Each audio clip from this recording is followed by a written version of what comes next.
Now this quantity is of some importance, and people will often quote this quantity as a measure of goodness of fit. Now what people would do is, instead of this x1, the role of this x1 is played either by the intercept term or x1 is just not present. So let me explain that. Suppose I have this situation, and I am trying to check the goodness of fit of this model, which is yi equal to alpha plus beta xi plus epsilon I. Now when we say I want to check the goodness of fit of this model, one way of interpreting that is this: how much useful is xi when I want to predict yi? Now if you want to say that, so in this model you see xi occurs only in this term. So if you say I do not want to use xi, you are basically saying I will drop only this term, which is not that you will drop the alpha term also, because the alpha term has no x. has no x in it. So in other words, your original design matrix was 1, 1, 1, 1, 1 and x1 up to xn. So you are splitting it up into two parts. This is your capital X1 part and this is your capital X2 part. And you have nothing against including capital X1 even when you are not including these regressors in your model. So then you will work out this formula where Px will be projecting onto the entire thing and this will be projecting only onto that.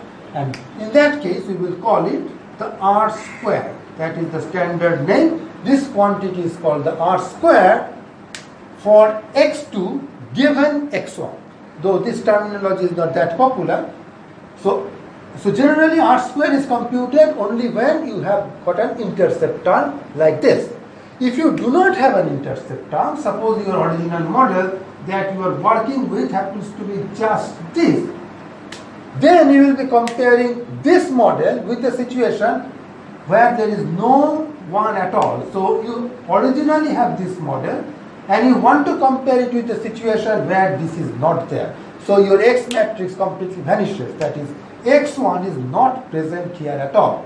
That is also fine. If it is not present here at all, then this part will just be 0 vector. And again, you can compute an R square value.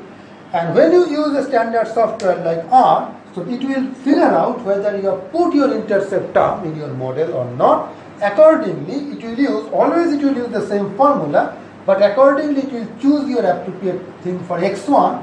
If you are working with no intercept case, it will set this equal to 0. If you are using the intercept case, then it will set it to the projection of y along the 1, 1, 1 vector. That is your x1, and projection of y along your y 1, 1, 1 vector will be simply y bar times 1, 1, 1.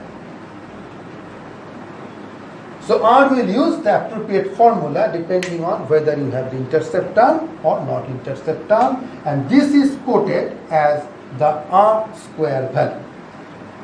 Now our book also mentions this, but unfortunately our book makes the mistake of describing only the with intercept case, and our book wrongly blames the R software by saying that R always assumes that the intercept is there. Even if there is no intercept, R blindly uses the formula with intercept.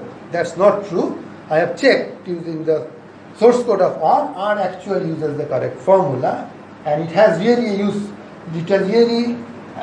a check whether intercept is there or not, and accordingly it uses two different formulas.